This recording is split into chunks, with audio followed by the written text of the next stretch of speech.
Good morning, everybody. Welcome to a fall overcast Wednesday morning of Chem 1211 with your host, me, Dr. White.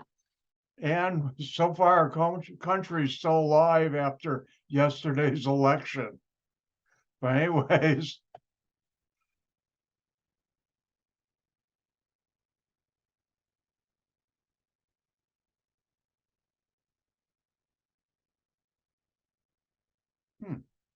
Zoom has a new feature, one I never saw. Now I can finally see what screen I'm sharing. So, just to check, thumbs up, people. Everybody see quiz 4 important information on your screen. All right. I think I don't have to thumbs up people anymore. I'll still do it once in a while. All right. Remember, after today's class, 11 a.m. or sooner, I will send out an email to each of you with the password for quiz number 4. You can download it from Blackboard. Let's find out if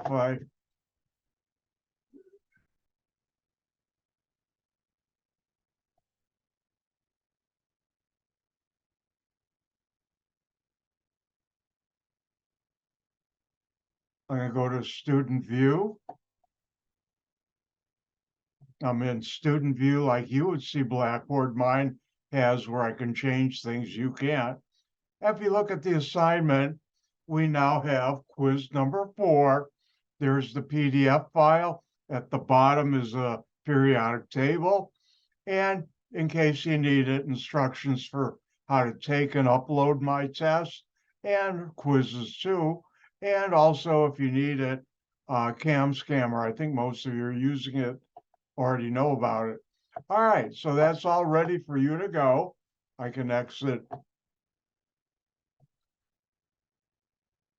student view.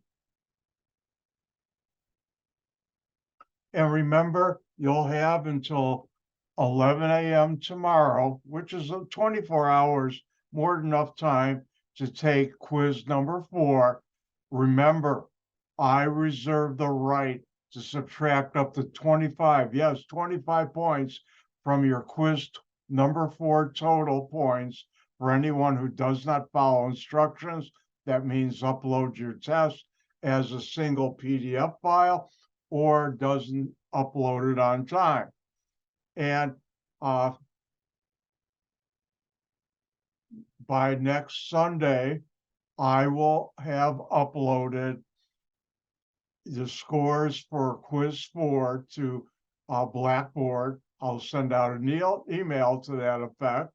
And hopefully by by Sunday, 1 p.m. or earlier, same thing with your grades, as I've done with the other quizzes, I will send out an individual email to each of you. How you like my special effects? But anyways, I'll send out an email to each of you with the points that you got on quiz 4. And let's see some other things.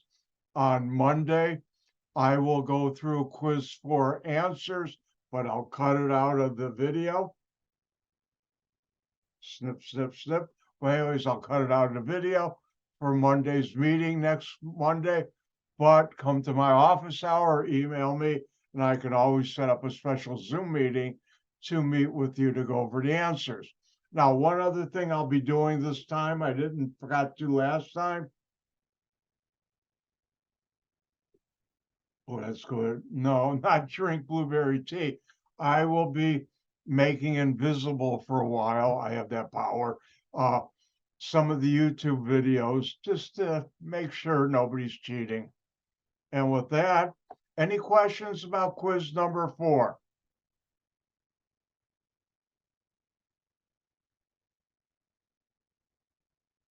Well, let's get back. And what we'll do today is, first of all, we'll continue with the lecture material because we haven't really finished a chapter yet for you to do a practice problem today. And then we'll do the lab for today. Think of today like a Tuesday, even though it is a Wednesday. But one thing I do want to check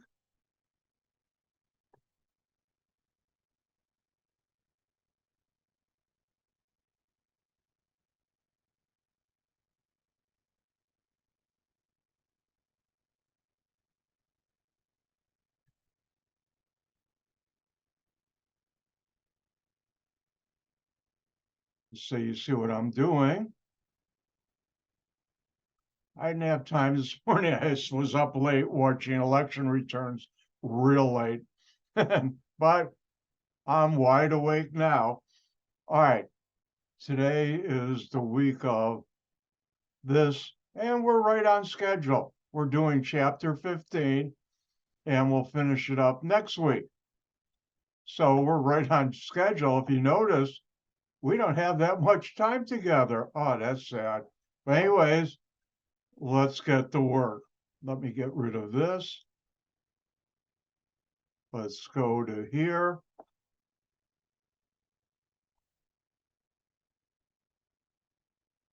They do have a new feature. Can you see the bar at, I'm going to put it in the middle of the screen. Do you see the control bar I have where it says stop sharing everything on your screen? If you cannot see it, give me a thumbs up. All right, I thought it was invisible, but they now have a new feature in Zoom, which is good. I emailed them a year ago to put it in. All right, let's get back to what we were talking about. We were talking on Monday. Notice I say we, I was, and you were learning about chemical equilibrium. And I do a little quick review. Chemical equilibrium involves reversible reactions, and I'm about to sneeze. Oh, excuse me. Oh, that felt good. All right, got that out of my system. We have reversible reactions that's consisting of both a forward and reverse reaction. One that goes one way and the other that goes the other. And what I mean by a reversible reaction is if you have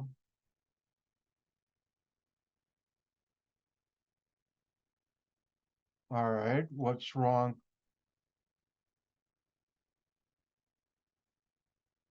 That's weird. Hold on a second while I fix this.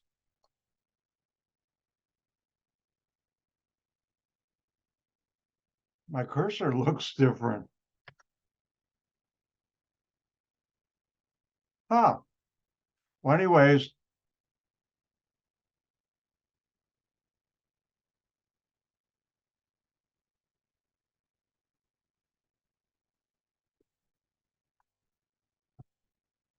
huh, I don't know why that's changed. If you have A plus C, B, you react together.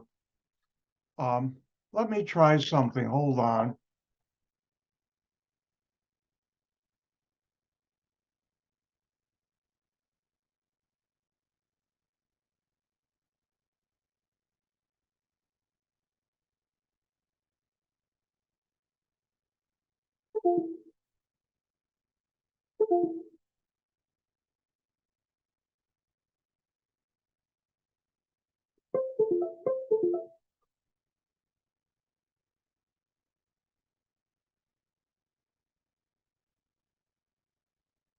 All right. What I did, I don't know what happened. I had to turn on my tablet and now everything's working fine. Let me just go back to here.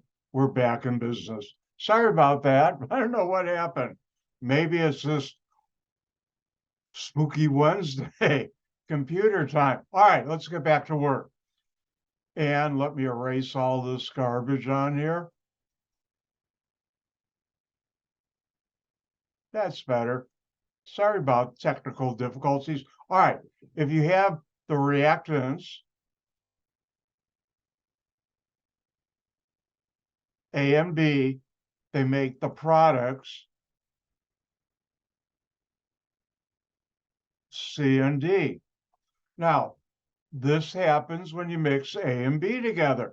What would happen if the following occurred? What if you mix C and D together and you get a chemical reaction to make A and B?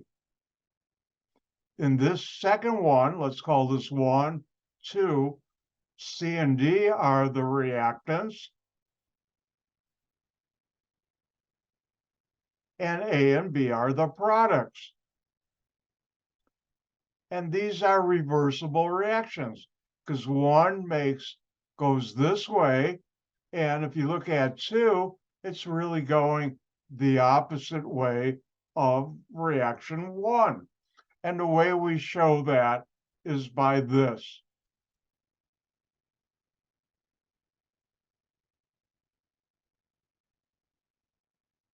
You have the double arrow.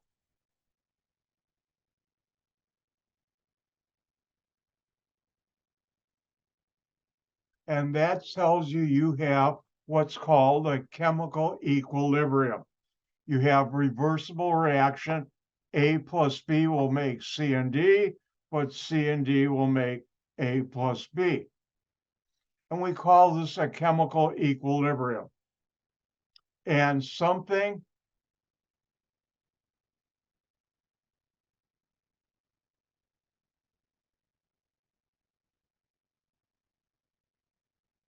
I'll be subtle. You should know that a chemical equilibrium is where you have reversible reaction, forward and reverse, occurring simultaneously, and the rate of reaction are equal.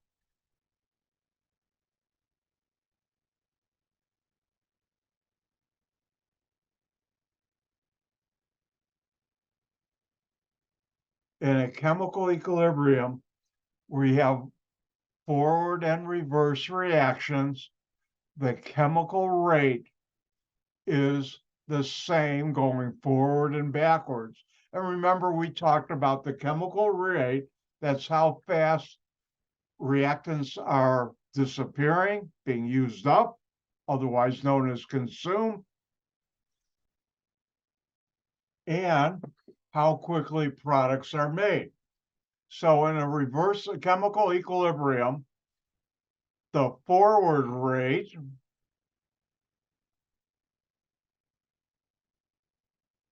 is equal to the reverse rate, how fast that reaction is going. Either direction, they're the same. Oh, I just thought of a bad joke.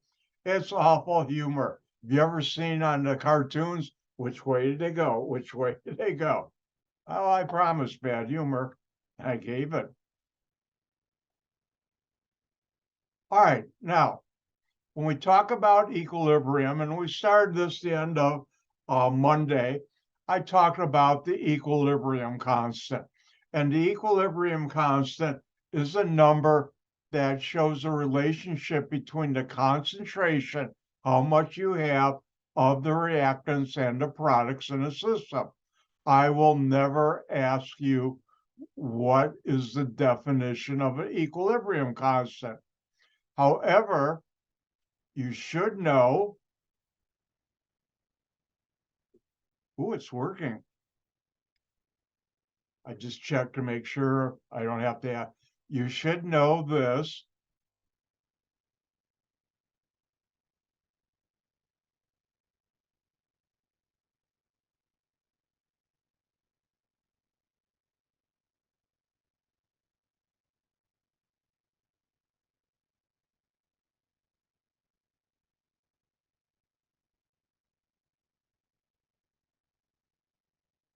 Don't you love when I'm subtle? Hint, know this.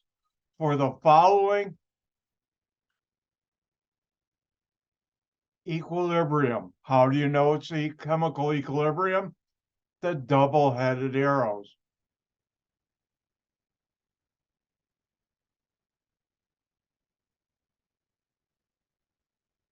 And here we have coefficients like W, X, Y, and Z, and that's the number of mole relationship called the coefficients for a balanced chemical equation.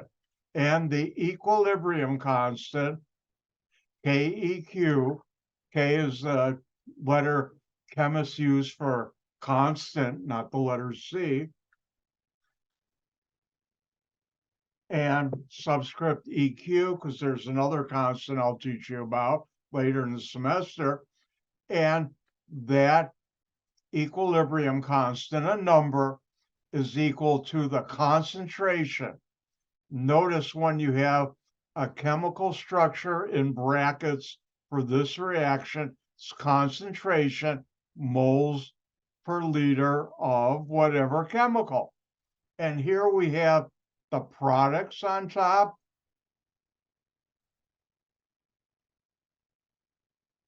and the reactants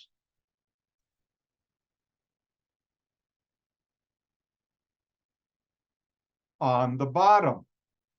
And what this tells us is if you take the concentration of C to the Y power, the coefficient Y comes from there, times, common mistake, students use plus. No, it's times the concentration of the other products, in this case Z, I'm D to the Z power, again using the coefficient, divided by the concentration of the reactants to the power of each reactant. So for A, it's to the power of the coefficient W times, remember, times B to the power of the coefficient of B. And this is how you calculate the equilibrium constant. You know, I even have it on this slide. Know this. All right, time for a little give from Dr. White. A little give.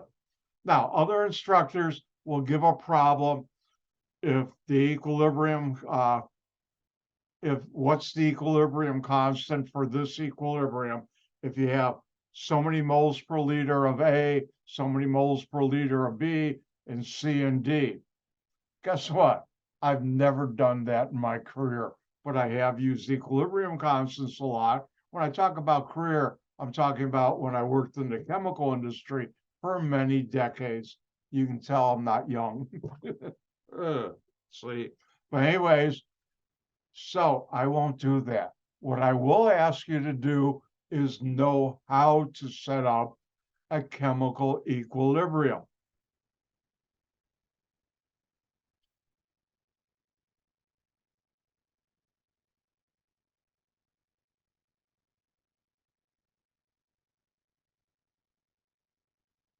I'm going to try an experiment right now.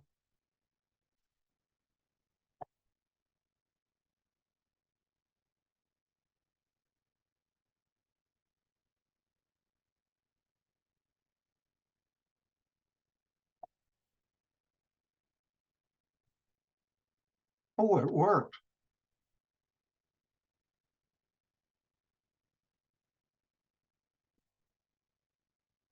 The only thing I have to do is this and hang in there while I play around.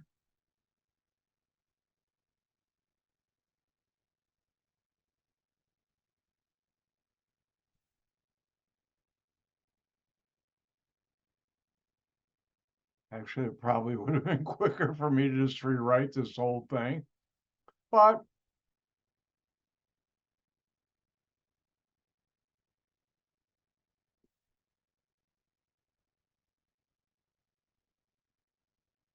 that's part of experimentation. You live and learn.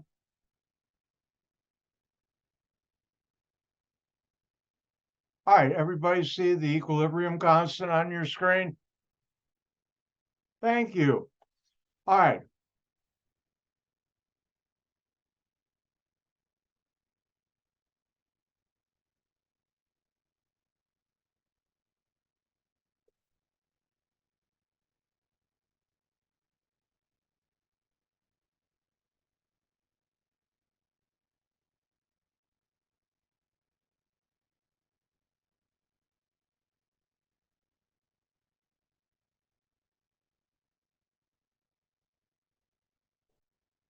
And since we went through this,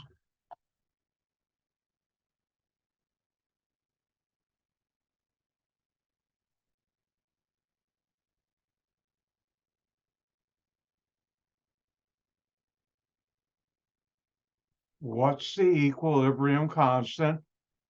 If this were an equilibrium, which is not, hold on, I've got to look up some equilibrium because technically that well, let's do this.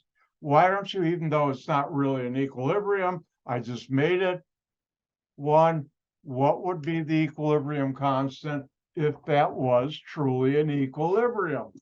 Your turn. So what you're trying to calculate is KEQ.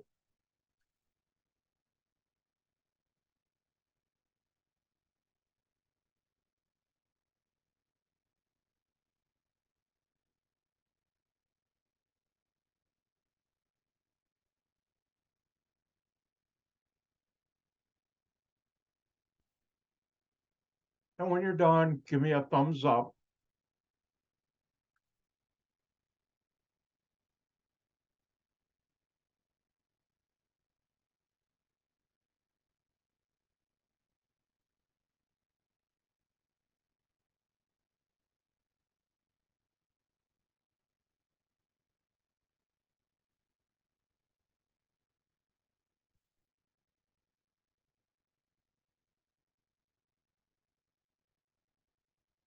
And again, this will be on quiz 5 material. Today I'll be giving quiz 4, which just covers solutions.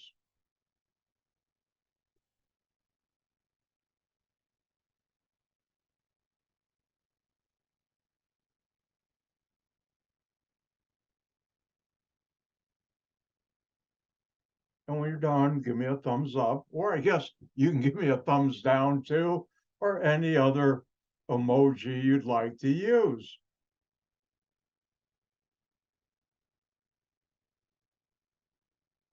Thank you, Gianna Williams, or Gianna W.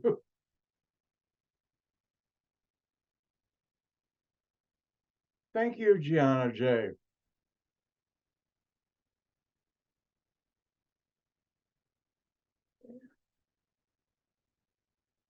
And we'll give time for everybody to finish.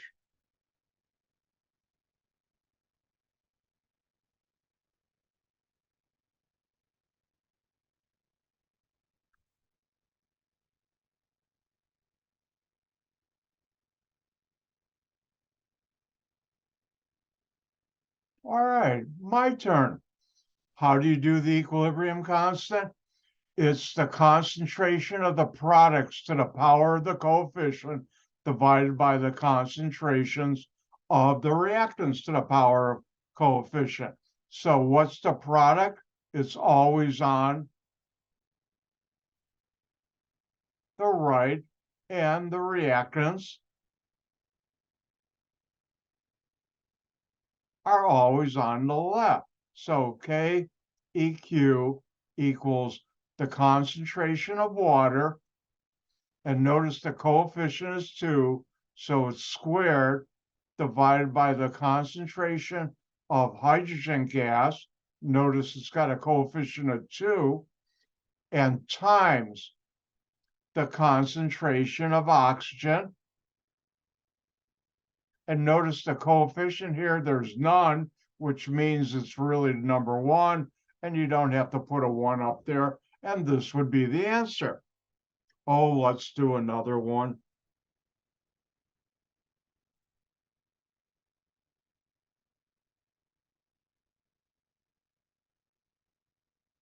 And this is a real equilibrium.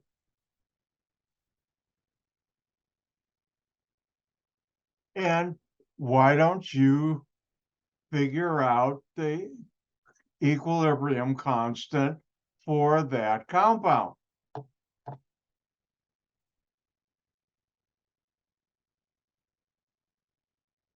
And I made it smaller so you can see up here. But why don't you determine the equilibrium constant for that equilibrium?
And when you're done, don't forget, thumbs up. If we were face to face, I could watch and see when students are done. And I also tell them when we're face to face, and I teach this face to face, when you're done, look up and smile. And a lot of students do that.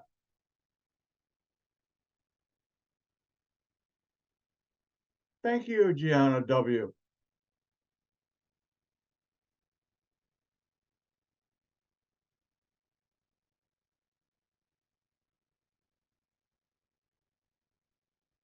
Thank you, Anna.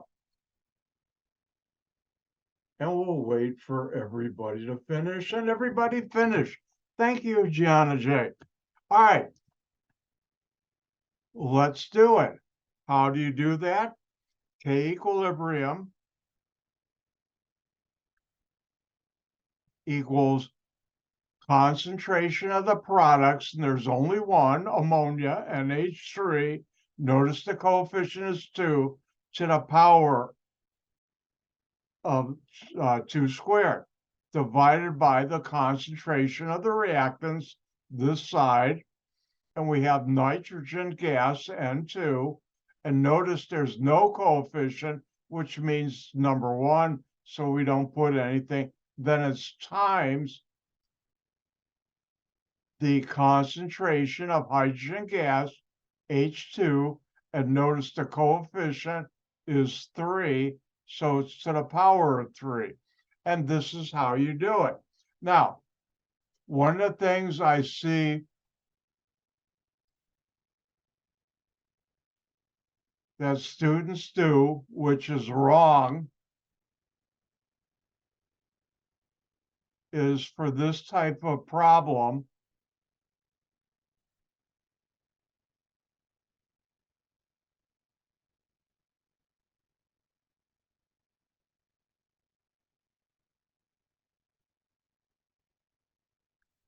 they'll do this. And it's not addition. I don't know why students do that, but if I put a problem like this on a test or quiz, they make that mistake. It's multiplication times, not addition. So remember, this is wrong. Don't do this. All right, now while we're here, since you've got an instructor who knows the real world of chemistry, this reaction, N2 nitrogen plus 3 moles of hydrogen gas, H2, makes 2 moles of ammonia, NH3, is called the Haber-Bosch reaction. And that's named after 2 German chemists that they didn't discover the reaction, but what they did was found a way to be able to make this reaction feasible in chemical plants.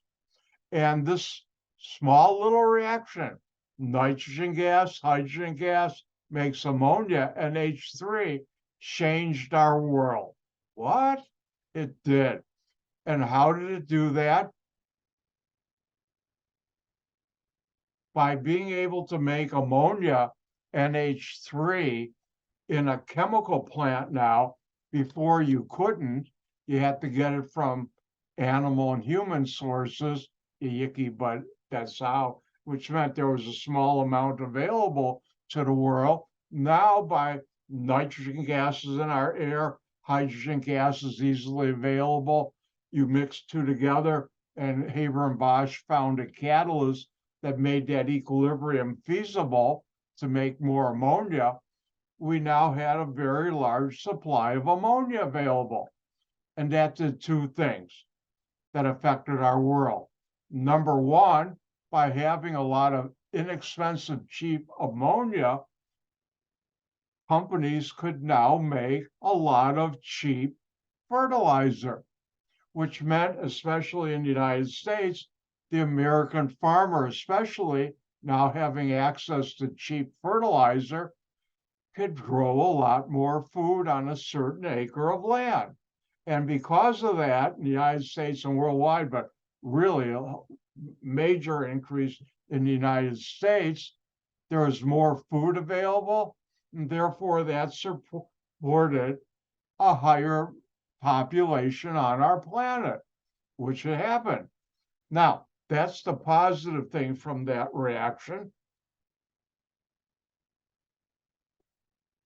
The not so positive thing was by having more ammonia, that provided a route for chemical companies to make cheap or inexpensive, is a better way of putting it, a lot of gunpowder and explosives for the military of our planet. And because of that reaction, we had a longer World War I, a long World War II, and since then, all the wars and skirmishes, because there's inexpensive, easily available gunpowder and explosives for the military. So we have a reaction. Sometimes there's good things, sometimes there's not good things.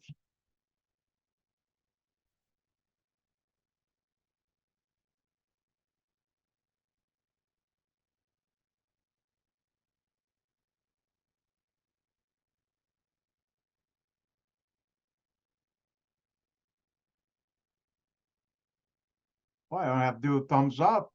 All right, everybody, but I'll ask you anyways, because you got used to it. Everybody see temperature dependence of equilibrium constants? Okay, now for this slide right now, I'm going to turn the switch, click. You don't have to learn it now, but we'll come through and I'll show you where it will be easier to understand later in this chapter. Now, equilibrium constants, K equilibrium, even though they're a constant, they're only a constant at a certain temperature. If you change the reaction temperature, how hot or cold you're running a reaction, the equilibrium constant will change. So it's temperature dependent. Now, I'll talk about this in more detail a little later, this chapter, which is why I'm not saying write this down and memorize it or know this, is if a reaction is exothermic, giving off heat, then K equilibrium decreases with increased reaction temperature. If a reaction gives off heat, and again, don't write this down because I'll teach you how to do this later in this chapter using a certain principle. I'm not going to tell you yet, but I'll do that. So if it's exothermic and you raise the reaction temperature, the equilibrium constant for an exothermic reaction decreases. If you have an endothermic reaction, equilibrium reaction, where you have to add heat, then when you increase the reaction temperature, K equilibrium increases. So the only thing you should be familiar with is the equilibrium constant is temperature dependent, and exothermic and endothermic equilibrium reactions are affected by the temperature. All right, switch is on. Oops, I almost lost my switch. Click, switch is on.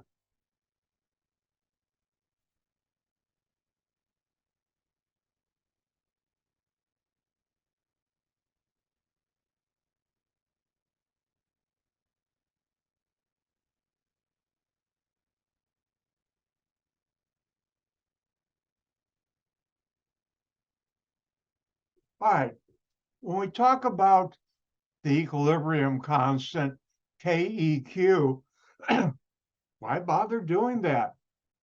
Well, it turns out knowing that number, the equilibrium constant, tells you how complete a reaction occurs.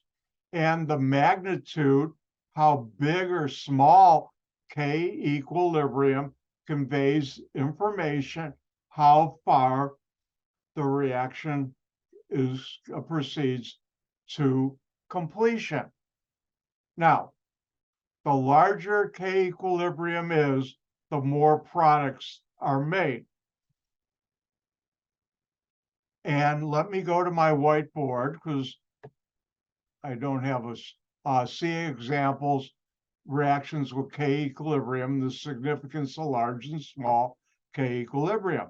So let's go to my whiteboard.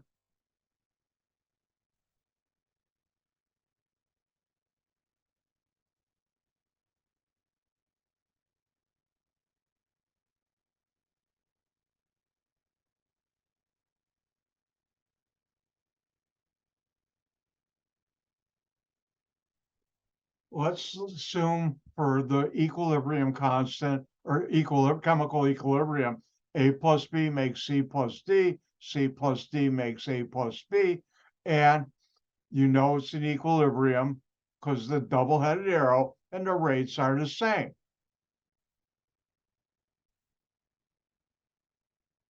If K equilibrium is much greater than 1, then the concentration of the products are much greater than the concentration of the reactants.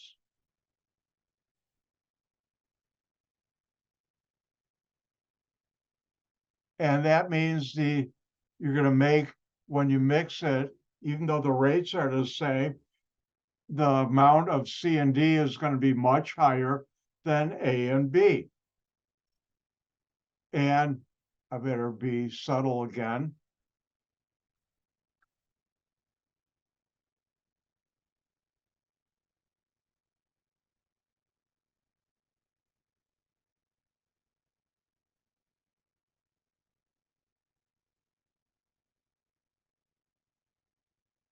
All right. The other case, which hopefully everybody knows this means much more.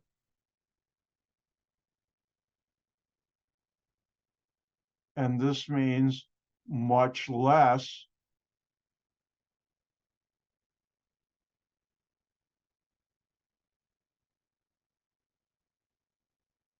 If the equilibrium constant KEQ is much less than 1, then the concentration of the reactants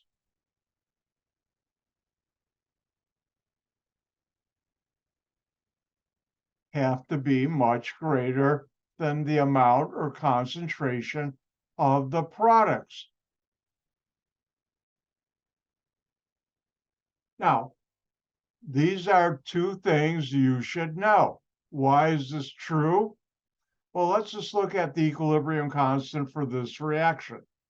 And since there are no coefficients other than 1, I can quickly write this.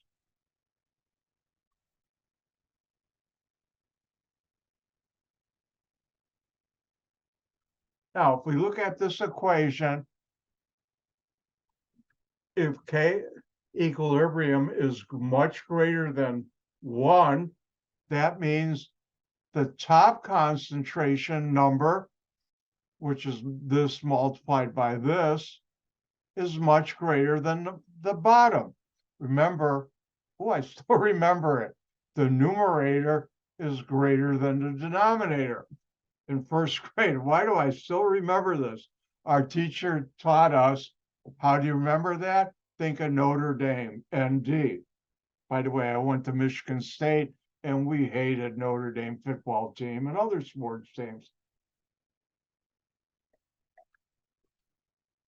Most of the Big Ten, probably still true, didn't like ND, Notre Dame. But anyways, the numerator, when K equilibrium is much greater than 1, is larger than the denominator, which implies products are much more higher number greater than the reactants. If K equilibrium is less than 1, then the bottom, the denominator, is much greater than the numerator, the top, which in this case, notice on top we have the products of this equilibrium. On the bottom, we have the reactants.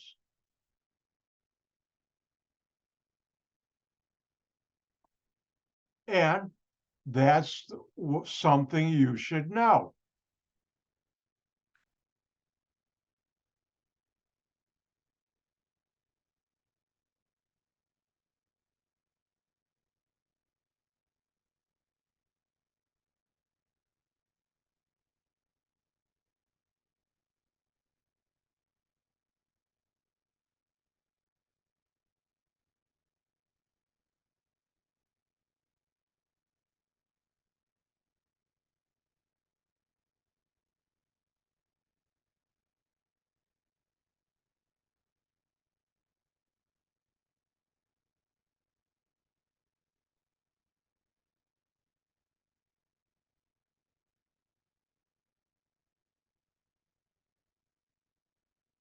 I'll be done in about a day. No.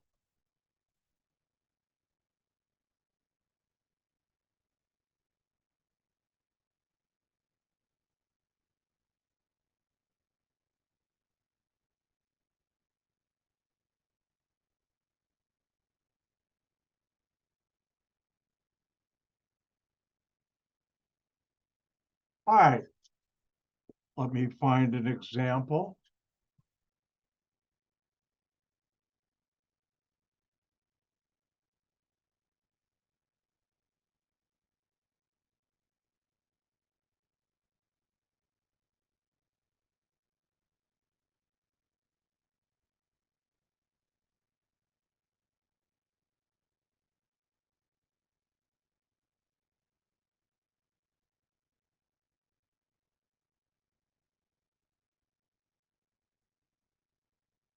All right, everybody see on the screen the problem?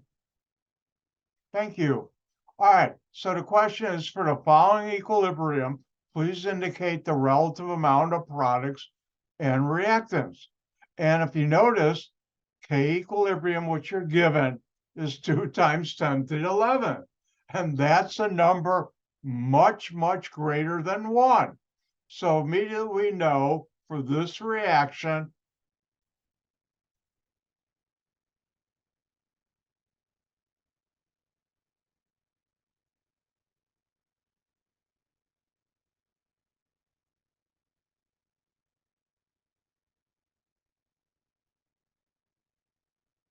the products, CO2, are much greater than the reactants. Now, I could have also written this problem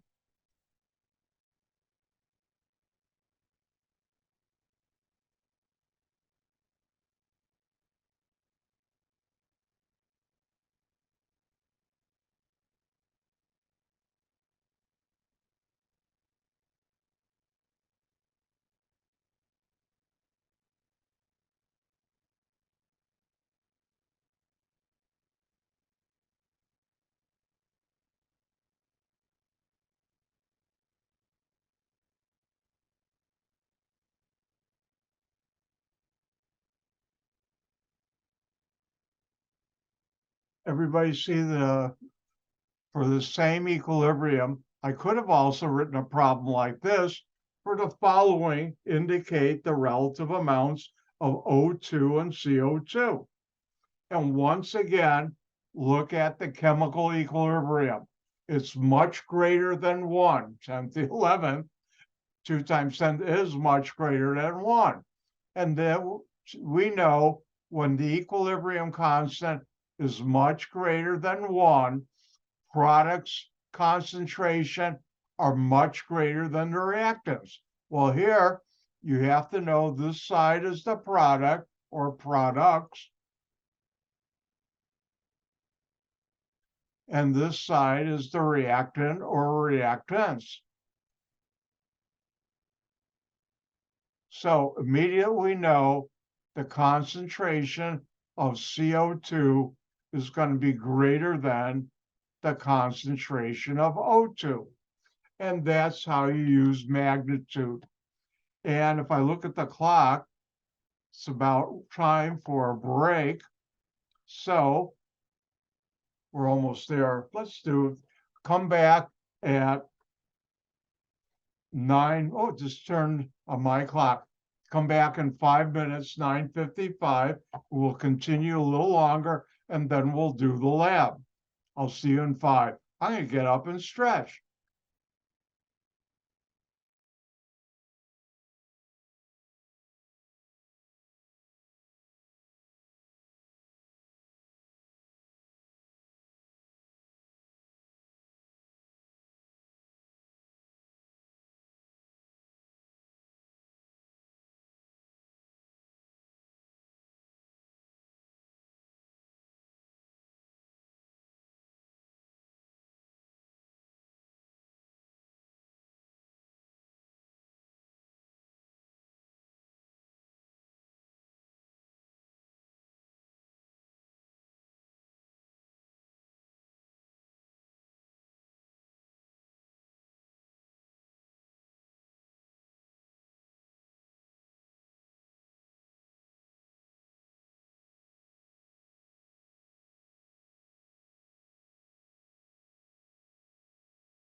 I'm back. All right, we're talking about the significance of the magnitude, how big or how small K equilibrium, the equilibrium constant is. And as I said, you should know this.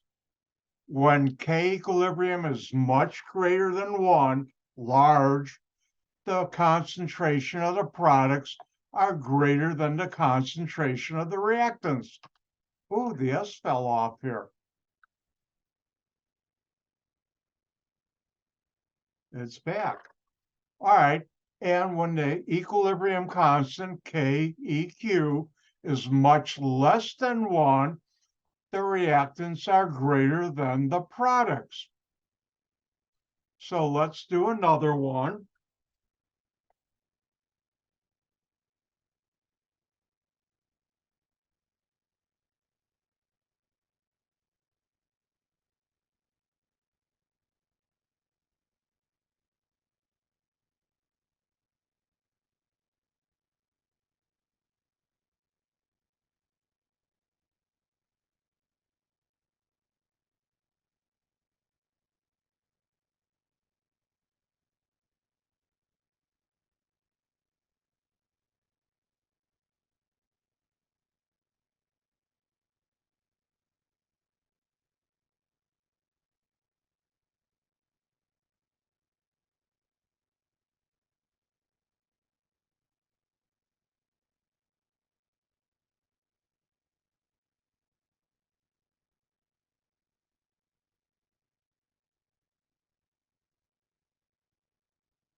And here's one for you.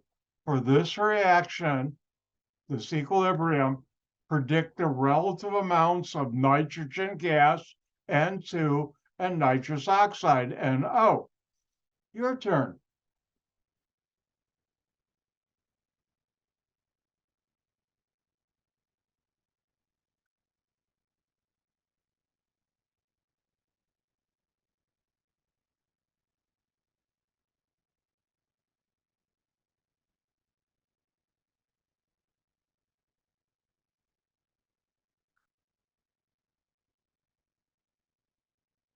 And when you're done, give me a thumbs up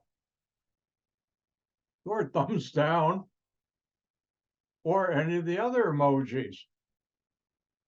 I tell you, I'm trying to get the name emoji not used anymore, and people should start using symboli. Not really.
And in case you forgot,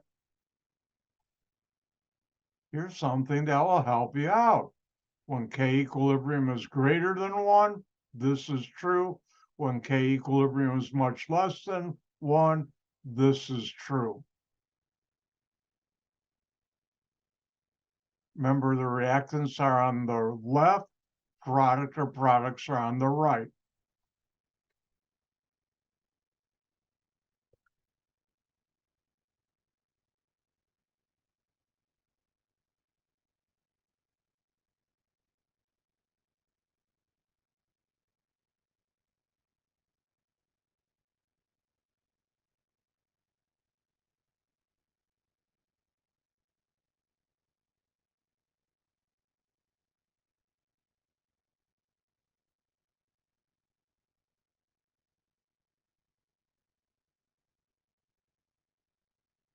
And when you're done, give me a thumbs up, thumbs down.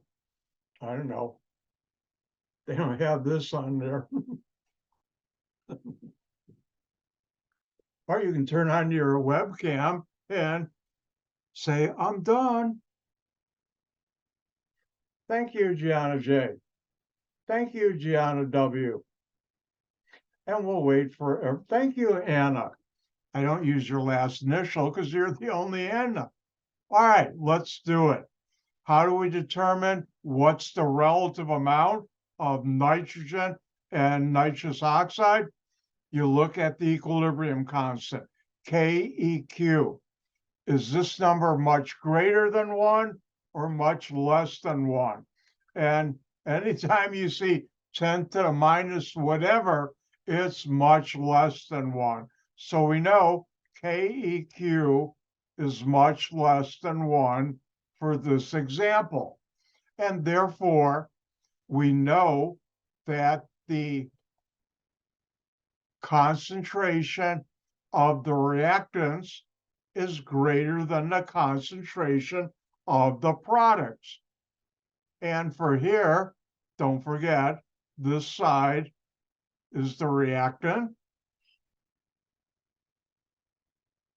and this side is the product or products.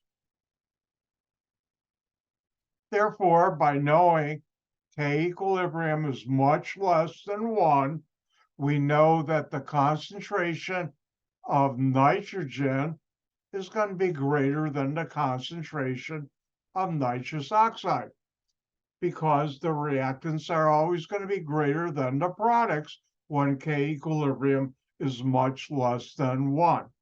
And this is something should know how to do.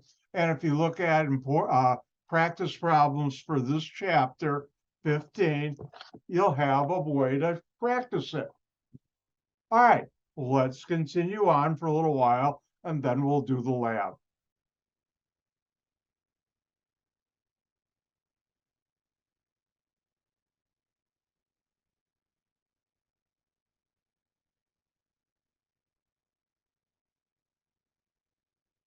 All right, now, when it comes to chemical equilibrium, there's a very important principle, and that's called Le Chatelier's principle. Now, interesting thing, a number of years ago, when I was teaching the same course or similar at Elgin Community College, in the course, I had 2 students, one from France and one from a former French colony in Africa, and both spoke fluent French. And when I said Le Chatelier, they started laughing. No, that's not how it's pronounced. I said, well, teach me. And they did. And then I went and said, Le Chatelier's principle again. And I said, you'll have to forgive me, but I'm going to say that name with my north side of Chicago accent, not French. I tried and I butchered it badly. So I just stick to my north side of Chicago. That's where I was raised until my parents moved to the suburbs when I was about 9. So by then I had my north side Chicago accent. All right, now this is called the Chatelier's principle. Now here I have the definition, 2 different ways of saying this. I will never ask on a test, what is Le Chatelier's principle? But I will ask you to know how to use it, which I will show you. Well, let's talk about it. When a chemical system is at equilibrium, when a chemical system at equilibrium is disturbed, the system shifts in the direction that minimizes the disturbance. Another way of saying it, if a stress, a change in condition, is applied to a system in equilibrium, the system will adjust, change the position at equilibrium in the direction that best reduces the stress opposed upon it. And I won't start today, but I'll start on Monday. We'll go through different conditions when you change the concentration of one of the chemicals involved in the chemical equilibrium. Le Chatelier's principle teaches you about stuff like that. And when you change the reaction temperature, what I mentioned earlier, for exothermic and endothermic reactions, it allows you to know what's going to happen to the concentration or the amounts of all chemicals involved. Now let's do something I've never done before. I sort of know, well, let's try something, an experiment.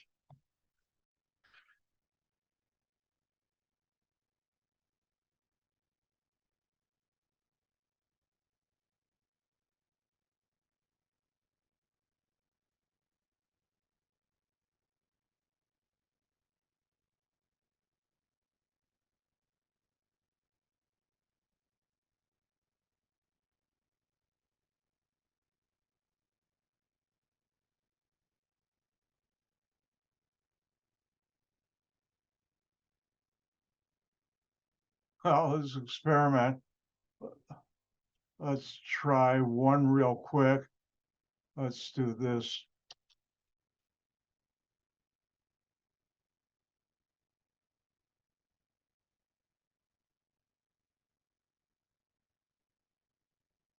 Nope, I'm not finding it. I'll have to do it on for Monday. Between now and Monday, I'll look it up. But I know there's certain areas in your body that are use Le Chatelier's principle. And I think in your lungs it does that, how it exchanges oxygen and CO2.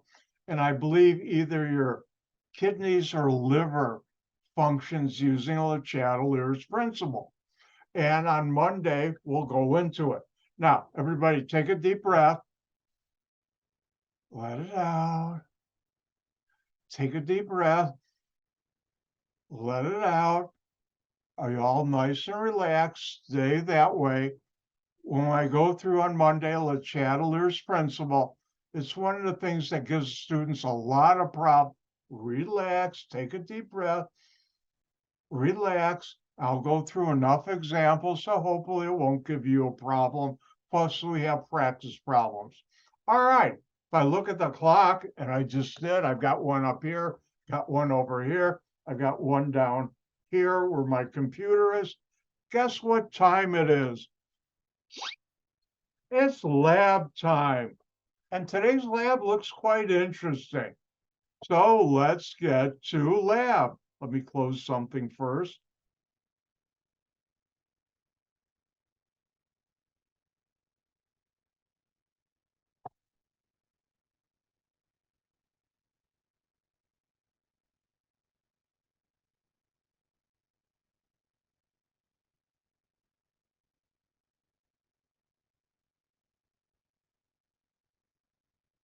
And I can go like this. And you should see on your screen, Zoom is telling me, and I bet it's correct now, that you see the lab, today's lab. And it's called Engineering a Better Airbag. And what they're talking about is the devices in a car that if you, God forbid, you get into an accident, it inflates and the bag inflates very quickly like that and protects you from, if you're the driver, slamming into the steering wheel or your windshield. If you're on the passenger side in the front, it protects you from slamming your head or body into the dashboard in front of you or the windshield. All good things. And I forgot how many years they've been using airbags, but it's been at least 30 years or more, maybe. But anyways, today you're going to be looking at engineering a better airbag. Now, as they say here, talks about restraint system. And for our airbag, we're going to do something different. And we're going to be using the ideal gas law. Now, as always, let me grab this. You should wear safety goggles and you should have gloves and an apron would be nice. Now, what are we going to be talking about today? an airbag. Now, an airbag is filled with gas. That's what inflates it. And you know the ideal gas law, PV equal nRT. Ooh, it's right there. Where P is pressure in atmosphere, V is volume in liters, N is the number of moles, and R is the gas law constant, which you learned about for quiz 3. And all of you, most of you did real good on that 15-point problem, similar to today's lab. Now, in real life, airbags in cars don't use the chemical equation we're going to use for our lab. What they use is a compound called sodium azide, which is quite an interesting and dangerous chemical because it can explode when ignited. And here they show you the reaction in your car airbag. You're not going to do that in today's lab. You take sodium azide, NaN3, you ignite it, you get sodium metal and nitrogen gas. And that nitrogen gas, N2, is what inflates your airbag. I like my special effects. Not. But anyways,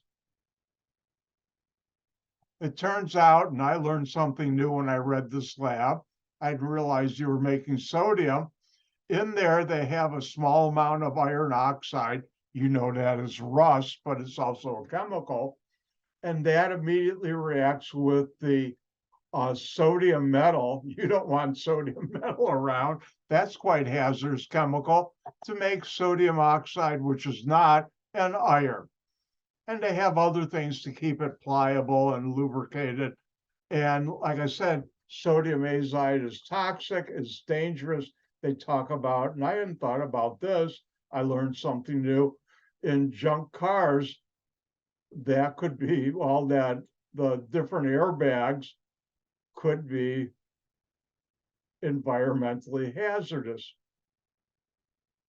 Now, they haven't found a better chemical for an airbag for cars because you need something that inflates instantly. Now, today's lab, you're going to look at the following chemical reaction. You're going to react vinegar, which is water and a chemical called acetic acid. And you're going to use baking soda, which is sodium bicarbonate. Now, they have a way of showing the reaction, and I'm going to do a better way.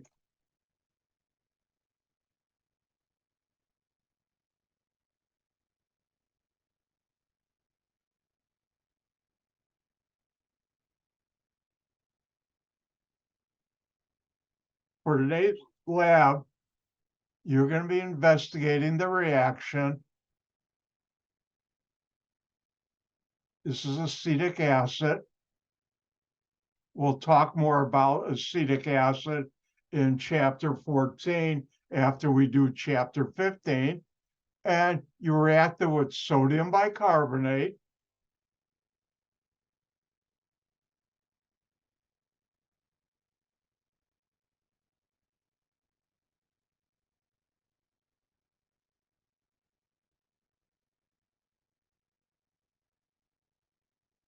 And this is called sodium acetate, which think of it as like a salt.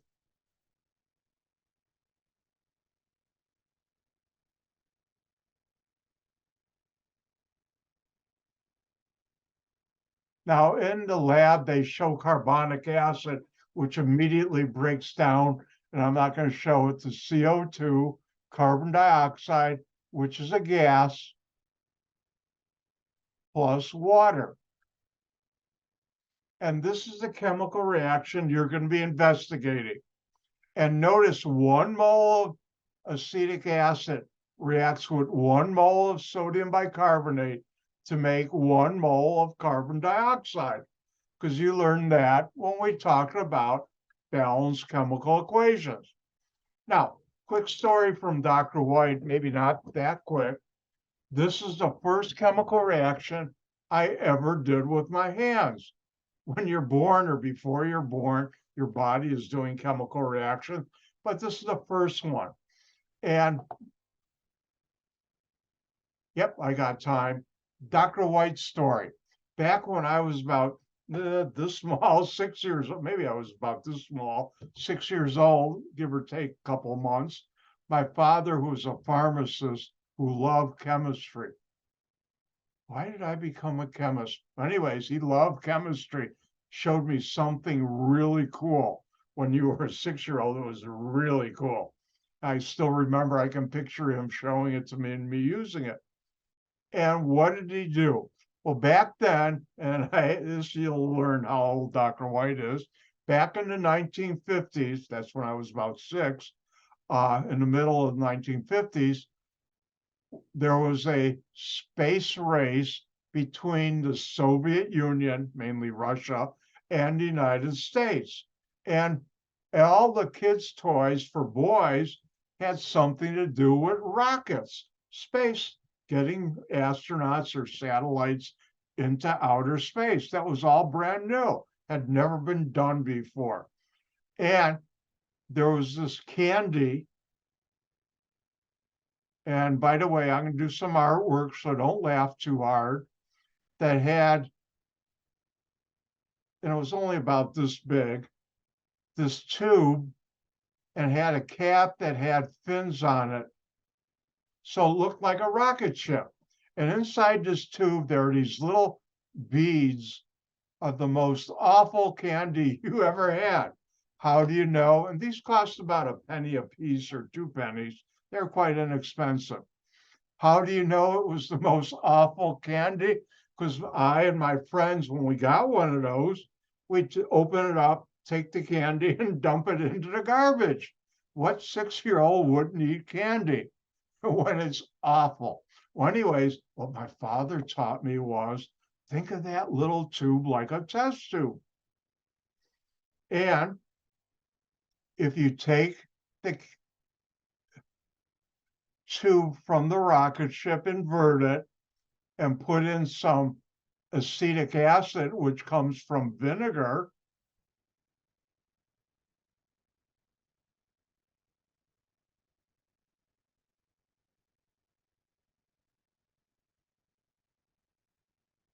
then put some baking powder, which is sodium bicarbonate, which my mother had, both of these, then sodium bicarbonate.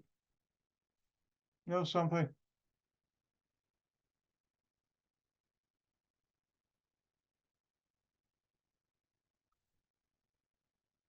I'll write it this way. And you put some of that in there, the solid, you slam the cap back on.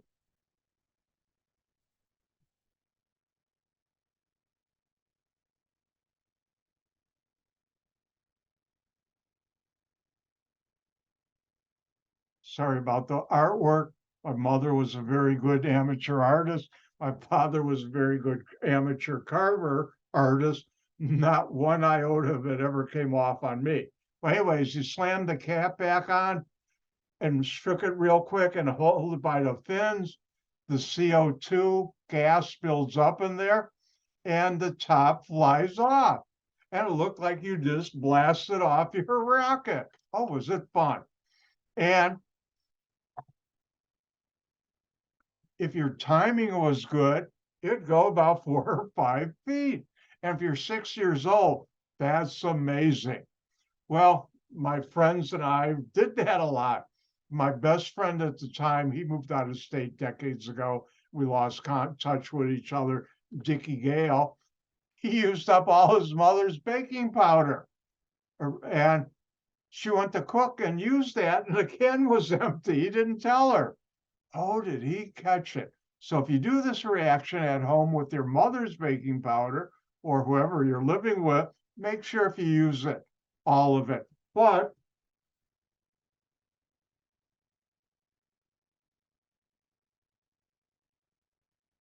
you have the chemicals in your kit. I just need this too. All right, let's go through today's lab. And that was a true story. We had a lot of fun. I'm surprised we didn't knock anybody's eye out. because those would go flying. But let's go back to today's lab. All right, so you're going to be doing this reaction. And what you'll need are these items from your kit.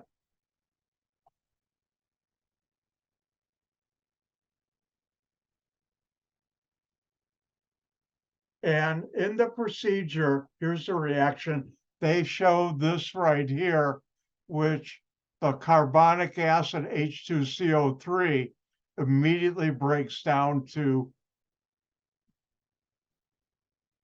water, carbon dioxide. The G they use here means it's a gas, L, liquid. Ooh, AQ, you know this is dissolved in the water. Well, this is the reaction. Now, what you'll need to know is the volume of the bag they give you in your kit is 1.20 liters. That's the volume. Now, if you go to internet, and I like Weather Underground, you can find the pressure in inches of mercury. And you'll need it in atmospheres, but you can get it. Let's do something real quick, or not real quick. That's not what I wanted.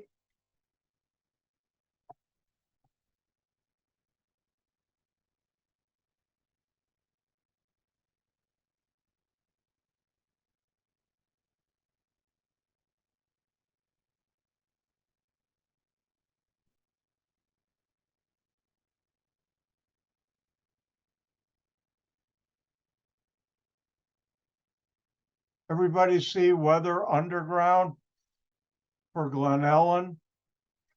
And if you go there, scroll down, you'll see the pressure is in inches of mercury right now in Glen Ellen, if you were there. And I found that this site is quite accurate. And if we take this,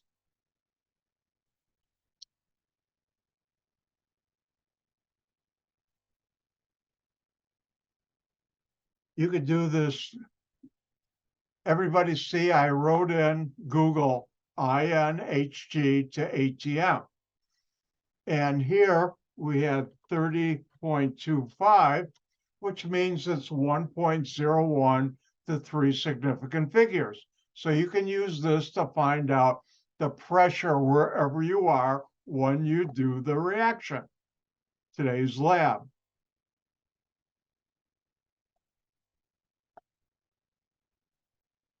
And you can take, here they show you how to convert, but you can use the internet like I just did.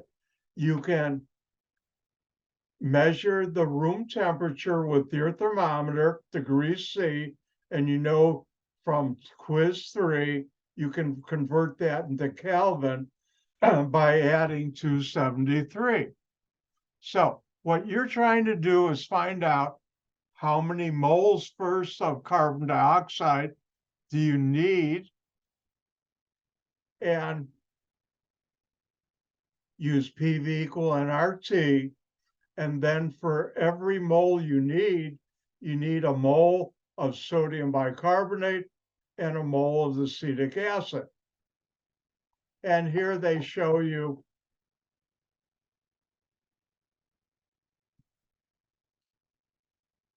how to go backwards. They have grams. They show you how to find the moles of that, and then how you can convert that to grams of the acetic acid or the bicarbonate. And since the molarity of acetic acid is this, you can determine how many milliliters by moles of CO2 times the molar ratio, which is 1, divided by this times 1,000. And that's how many milliliters. what I'll do, and I haven't done, but sometime by tomorrow morning, I'll put out a sheet that I'll add to this lab to show the calculations a better way. I didn't realize it was so complex when it shouldn't be. Now, what you're going to have to do is put in what's the room pressure in atmospheres, look on, like I said, did weather underground, measure the temperature in centigrade, Celsius, and then convert it to Kelvin, determine the moles by N equal PV equal over RT, and then balanced chemical equation, I just gave it to you. And then the mass you need of the acetic acid or the sodium bicarbonate and the amount of vinegar. Now, once you have that, what you'll do is in the little plastic bag, you'll measure out with a graduated cylinder the amount of acetic acid you need, how many milliliters, and open this, and in the narrow end, over the what they have is they have you on the beaker go like this, so there's like a little indentation, and you can pour the liquid. In fact, I do it this way, like this. Pour the liquid like this and hold it like that, and then once the liquid is in there, this will come up like this.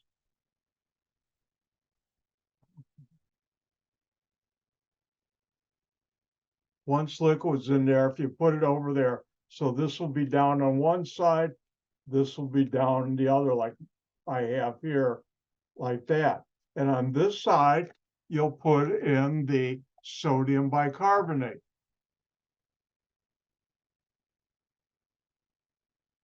Now, one thing,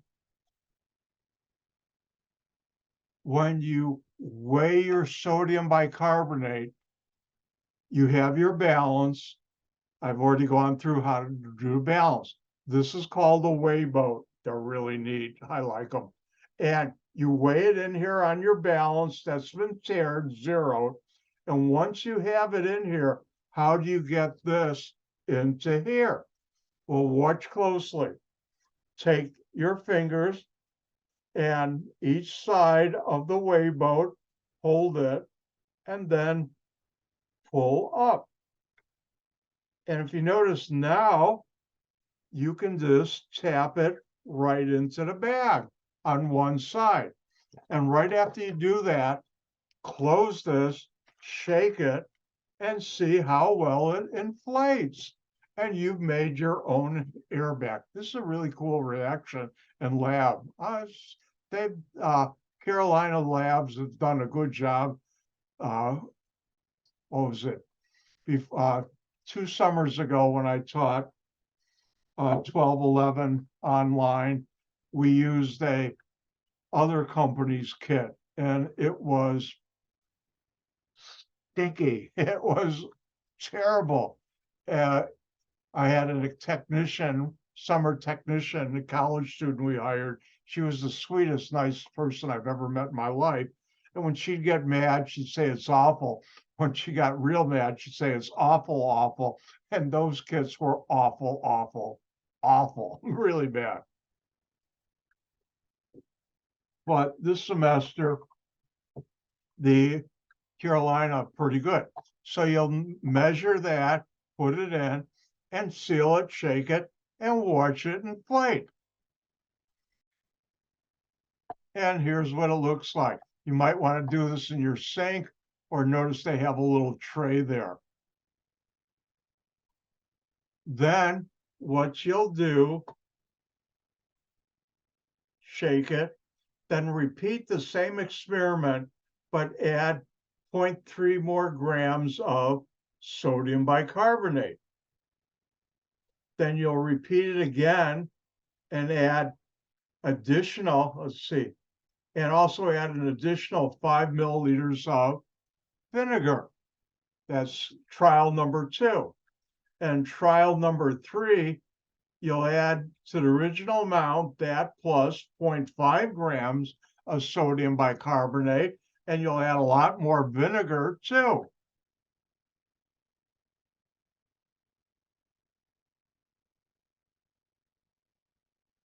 Now here they're going to ask you a question. Given that the airbag is in a car is 80 liters, 80.0, you need to calculate how many grams of sodium bicarbonate and milliliters of vinegar needed to do that. And you fill out these tables. And that's today's lab. Now, remember, wear safety goggles. I'd wear gloves. When I was a kid and we mixed that, we didn't have gloves or safe, which I'm saying, I wonder why we didn't. But we didn't. And you've got enough of these bags. If you look in your kit, they're in an envelope that says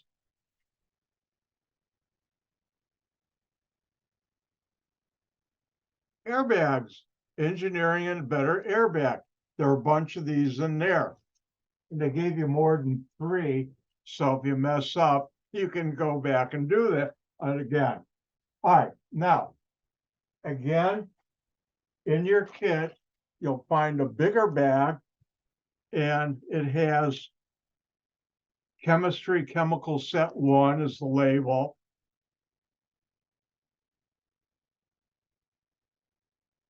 For later, I don't know what lab this is for, but